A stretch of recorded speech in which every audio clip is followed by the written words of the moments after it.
माता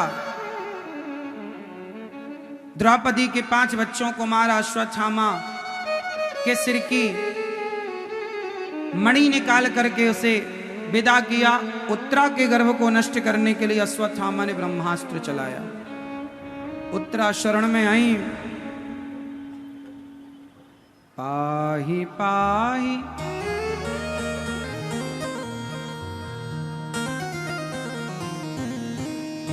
पाहि पाहि महायोगिन देव देव जगत्पते नान्यं त्वद्भयं पश्ये यत्र मृत्युः परस्परम्। चरणों में गिर पड़ी माता उत्तरा, प्रभु मेरी रक्षा कीजिए, मेरे पुत्र को मारने के लिए जो जन्म नहीं लिया, अश्वत्थामा ने ब्रह्मास्त्र चला दिया। उत्तरा गर्भ में परीक्षित को लिए बैठी है और अभिमन्यु की पत्नी है ये। भगवान की शरण में गई, भगवान ने अंगूठे के बराबर रूप बना के उत्तरा के गर्भ में भगवान गए और अभिमन्यु के पुत्र परीक्षित की भगवान ने रक्षा की। भगवान रक्षा करते हैं।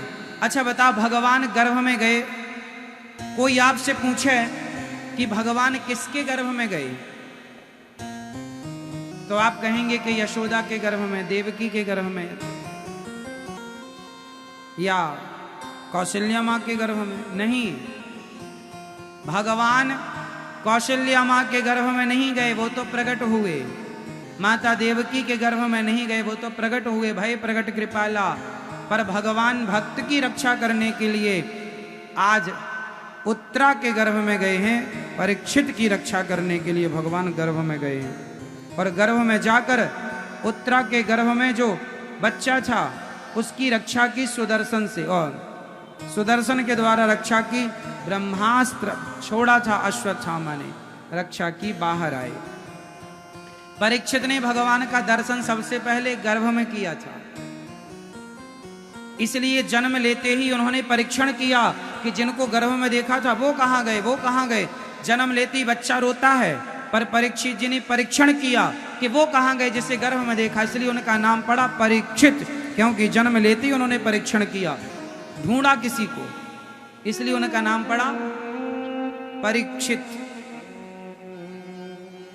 भैया समझ में आ रही है बात?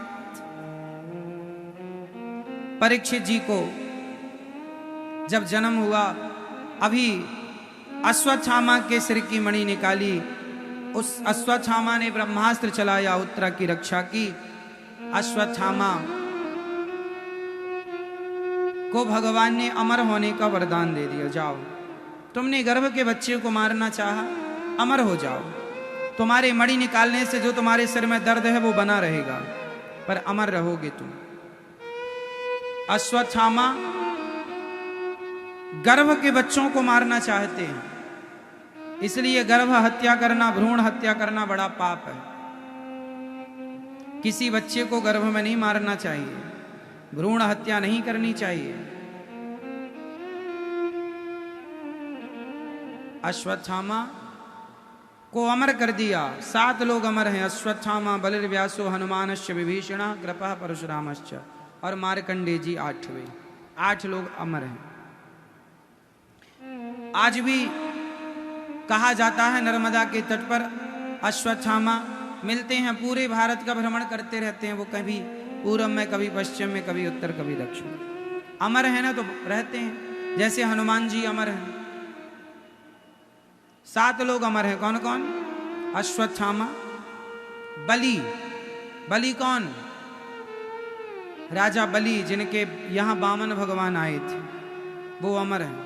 अश्वत्थामा, बलि, व्यास, वेद व्यास जी जिन्होंने भागवत जी लिखी।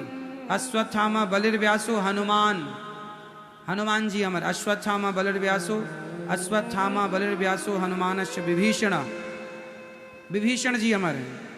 कृपा, कृपाचार्य जी, कृपा, परशुरामश्च, परशुराम जी, परशुराम जी। और 8वें मार्कंडेय ऋषि, एक ऋषि हुए हैं मार्कंडेय, उनका नाम है, अमर है। 7 तो ये हैं, 8वें मार्कंडेय जी। ये लोग अमर हैं, जिनमें सबसे ज्यादा नुकसान अश्वत्थामा का हुआ। अमर होकर के भी ये परेशान है, क्योंकि पीड़ा है। भगवान ने अमर क्यों किया? क्योंकि ये अमरता नहीं, दंड है।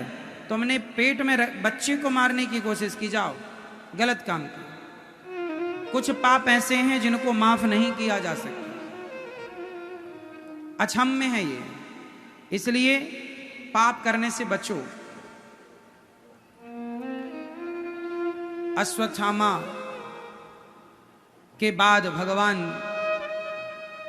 द्वारिका जाने लगे तो कुंती मां ने हाथ जोड़ करके कहा, कृष्णाय वासुदेवाय देवकी नंदनाय च नंद गोप कुमाराय गोविंदाय नमो नमः।